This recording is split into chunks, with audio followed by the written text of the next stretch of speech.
Bonjour, je suis heureux de vous retrouver. Vous avez été très nombreux à nous suivre sur nos différents réseaux sociaux pour le premier thème, comment transformer une idée en entreprise. C'est un sujet qui a suscité beaucoup d'intérêt, des interrogations, des commentaires, des milliers de vues. Si vous avez des questions, n'hésitez pas à nous laisser des messages sur notre page Facebook MAAC Nicolas Kwame ou sur YouTube sur la chaîne Nicolas Kwame. Vous avez encore Instagram ou Twitter pour ça. Pour l'instant, nous ne laissons pas des coordonnées téléphoniques pour la simple et bonne raison que ces capsules sont disponibles gratuitement sur toutes ces pages. Nous sommes ravis que ces vidéos aident le maximum de personnes à travers le monde. Aujourd'hui, nous allons traiter des statuts juridiques. Bien choisir son statut juridique, comment et pourquoi. Il est important de préciser que tous les points que je vais aborder dans cette vidéo se réfèrent à la législation française en termes de droit des sociétés. Il y a de nombreux pays dont la législation se rapproche de celle de la France, comme des pays d'Afrique tels que la Côte d'Ivoire, la Guinée ou encore le Burkina, mais ces points ne sont pas exhaustifs pour tous ces pays et sont vrais dans le cas de la France. Je vais aborder 10 caractéristiques de chaque statut pour vous aider à bien les choisir.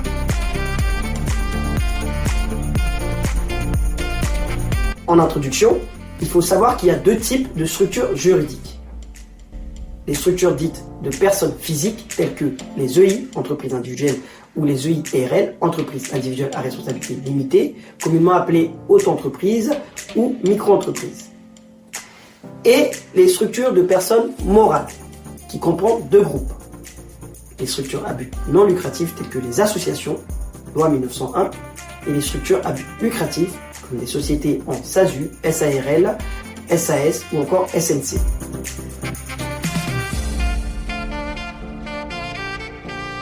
Démarrons par les deux statuts que composent les personnes physiques qui sont l'entreprise individuelle, le I, et l'entreprise individuelle à responsabilité limitée, le IRL, qui diffèrent en quelques points et se rapprochent en bien des points.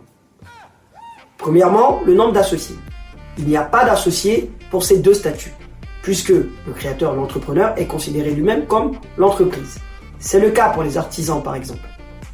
En termes d'apport non plus, il n'y a pas d'apport pour ces deux statuts. Vous pouvez les créer avec 0 €. Pour les formalités de création, pour le I, l'entreprise individuelle, il faut s'enregistrer au CMA, Chambre des métiers et d'artisanat, et au registre du commerce. Alors que pour le IRL, il faut aussi s'enregistrer à la CMA, plus le registre du commerce, et en plus déclarer un patrimoine d'affectation. Pourquoi ? Parce que pour le quatrième point, qui est la responsabilité du gérant, dans l'entreprise individuelle, elle sera totale, alors que dans l'entreprise individuelle à responsabilité limitée, elle sera limitée justement au patrimoine d'affectation. En termes de fonctionnement, pour l'EI, il n'y a pas de fonctionnement particulier, alors que pour l'EIRL, vous devez déclarer des comptes en fin d'année. Bilan plus compte de résultat. Pour la sixième caractéristique, qui est le statut social du gérant, vous êtes TNS, qui veut dire travailleur non salarié. Vous ne cotisez pas à l'URSSAF dans la mesure où vous êtes imposé sur le chiffre d'affaires et on le verra plus tard. Petite astuce, vous pouvez vous salarier, mais à ce moment-là, vous dépendrez du SSI, la sécurité sociale des indépendants. Pour la nomination du gérant, c'est le créateur qui le nomme, puisqu'il est tout seul.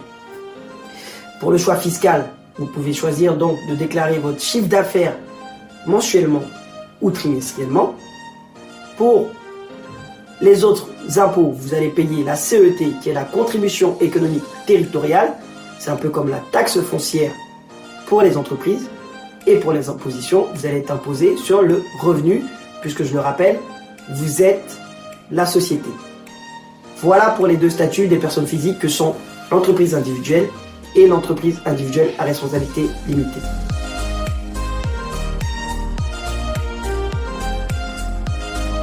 Passons aux personnes morales. Pour ceux-ci, il y a, je le rappelle, deux groupes. Les structures à but non lucratif, que sont les associations, et les structures à but lucratif, que j'énonce maintenant. La première, c'est la SARL, ou encore le URL unipersonnel, les sociétés à responsabilité limitée. Comme le nom l'indique, dans le premier point, qui est le nombre d'associés, vous n'en avez qu'un. Pour l'apport, vous pouvez créer cette société avec 1 € minimum. Pour les formalités de création, toujours pareil, la Chambre des métiers et de l'artisanat plus le RCS, registre de commerce, et en plus une définition des statuts et une parution au journal officiel. Pour le degré de responsabilité, vous êtes responsable à hauteur du capital versé. Pour le fonctionnement, il y a une assemblée générale, plus un procès-verbal en fin d'exercice, et un dépôt des comptes. Donc toujours bilan et compte de résultat. Pour le statut social du gérant, vous êtes TNS, je le rappelle, travailleur non salarié. Pour la nomination du gérant, c'est le créateur, l'associé unique donc, qui nomme le gérant. Pour le choix fiscal, alors vous faites une déclaration là, non plus de chiffre d'affaires, mais de TVA, que vous reversez mensuellement ou trimestriellement. Pour les autres impôts, vous cotisez au CET, à la contribution économique territoriale, qui est la taxe foncière donc pour les entreprises, et pour les impositions, vous êtes imposé donc à titre de l'impôt sur les sociétés. Astuce, vous pouvez choisir d'être imposé sur le revenu, mais c'est valable 5 ans. Nous poursuivrons avec deux statuts qui font le plus hésiter les gens, que sont les SARL, les sociétés à responsabilité limitée, et la SAS, les sociétés par action simplifiée. Pour le nombre d'associés, dans la SARL, vous avez au minimum 2 associés jusqu'à 100, alors que dans la SAS, vous avez au minimum 2 associés jusqu'à l'infini. Vous pouvez être 100, 200, 300. Les parts dépendront du capital versé par chaque actionnaire. Au niveau de l'apport, vous pouvez aussi créer cette société avec 1 euro au minimum. Et pour les formalités de création, ce sont les mêmes que la SARL unipersonnelle. C'est la chambre de métier de l'artisanat, le RCS, la définition des statuts et la parution au journal officiel. Pour le degré de responsabilité, le gérant est responsable à hauteur du capital versé. Et pour le fonctionnement, il y a donc une assemblée générale, un procès-verbal en fin d'exercice et aussi le dépôt des comptes. Nous arrivons au 6e point qui est le statut social du gérant. Et là, il y a une particularité pour la SARL. Si vous êtes associé majoritaire, vous êtes TNS. Je disais tantôt, travailleur non salarié. Vous ne cotisez pas à l'URSSAF. Par contre, vous pouvez vous salarier, mais vous dépendrez de la SSI. Alors que si vous êtes associé égalitaire, donc si vous avez 50% des parts, ou si vous êtes associé minoritaire, vous serez travailleur salarié. Vous pouvez décider de ne pas vous salarier, mais dans le cas où vous le faites, vous dépendrez donc de l'URSSAF. Pour la SAS, vous êtes travailleur salarié. Pour la nomination du gérant, c'est l'associé majoritaire. Dans la SARL, qui détermine donc le gérant. Alors que dans la SAS, c'est au prorata des parts, et donc ça sera le détenteur qui aura le maximum de parts. Pour le choix fiscal, vous déclarez donc, vous faites une déclaration de TVA mensuelle ou trimestrielle, que ce soit pour la SARL ou pour la SAS. Pour les autres impôts, vous cotisez à la CET, la contribution économique territoriale. Et pour l'imposition, vous êtes imposé sur les sociétés. Vous pouvez aussi choisir d'être imposé sur le revenu.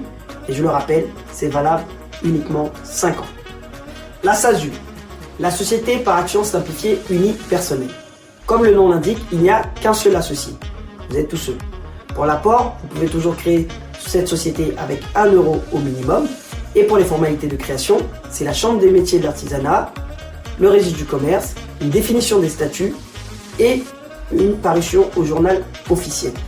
Pour le degré de responsabilité, le gérant est responsable à hauteur du capital versé. Pour le fonctionnement, toujours assemblée générale en fin d'exercice plus PV, procès verbal donc, et un dépôt des comptes, bilan, compte de résultat. Pour les statuts sociaux du gérant, vous êtes TS, travailleur salarié. Vous êtes aussi nommé donc par l'associé unique en termes de nomination du gérant. Pour le choix fiscal, donc c'est une déclaration de TVA mensuelle ou trimestrielle. Pour les autres impôts, vous cotisez à la contribution économique territoriale. Et pour l'imposition, vous êtes imposé au titre de l'impôt sur les sociétés. Et enfin, les SNC, sociétés en nom collectif, exemple franchise McDonald's ou Carrefour Market. Pour ces statuts, en termes du nombre d'associés, vous pouvez aller de 2 au minimum à l'infini. En termes d'apport, vous pouvez la créer avec 1 euro minimum. Pour les formalités de création, c'est toujours la chambre de métier de l'artisanat, registre de commerce, plus définition des statuts et parution au journal officiel. Pour le degré de responsabilité, là la responsabilité est dite solidaire. Pourquoi? Pour la simple et bonne raison que si vous avez un problème financier dans votre franchise, vous pouvez avoir le soutien du groupe auquel vous appartenez. Pour un restaurant McDonald's par exemple, si vous avez une difficulté financière, vous pouvez être soutenu par les comptes du siège qui rassemblent le résultat de tous les autres franchisés. Voilà pourquoi la responsabilité est dite solidaire. Pour le fonctionnement, il y a toujours une assemblée générale et un procès verbal en fin d'exercice, plus un dépôt des comptes, bilan, compte de résultat. Pour le statut social du gérant, c'est un peu comme la SARL. L'associé majoritaire est TNS, travailleur non salarié, alors que les associés égalitaires et minoritaires sont TS. Pour la nomination du gérant, c'est donc l'associé majoritaire qui le nomme. Pour le choix fiscal, vous allez reverser la TVA mensuellement ou trimestriellement. Pour les autres impôts, toujours une cotisation à la contribution économique et territoriale. Et pour l'imposition, vous êtes imposé au titre de l'impôt sur les sociétés. Voilà, vous avez maintenant toutes les caractéristiques des différents types de sociétés qui existent pour bien choisir votre statut juridique. Pour ma part, j'ai fait le choix de la SASU, la Société par action simplifiée unipersonnelle, parce que je suis l'unique associé. Mon degré de responsabilité est limité au capital versé et j'ai choisi d'être imposé sur l'impôt sur la société. Il faut savoir qu'en France, il y a 3 types de taux d'imposition. Le taux d'imposition dit réduit, qui est de 15% pour un bénéfice inférieur ou égal à 38 120 € si le capital est libéré. Le taux dit intermédiaire, qui est de 28% pour un bénéfice compris entre 38 120 € et 500 000 € si le capital est libéré. Et le taux dit par défaut, qui est de 33,33%, 33 un tiers, communément appelé, si votre bénéfice est supérieur à 500 000 €. Au-delà d'un bénéfice supérieur à 750 000 €, vous payez l'ISF, qui a un taux d'imposition à 55%. C'est tout ce que je vous souhaite. Merci d'avoir suivi cette nouvelle vidéo. N'hésitez pas à laisser vos questions en commentaire ou sur Messenger sur la page MAAC Nicolas Kwame. Moi, je vous dis à plus tard pour une nouvelle capsule et d'ici là, portez-vous bien. En résumé, vous trouverez tous les points énoncés dans cette vidéo dans ce tableau récapitulatif que nous mettrons à disposition gratuitement sur notre page Facebook MAAC Nicolas Kwame.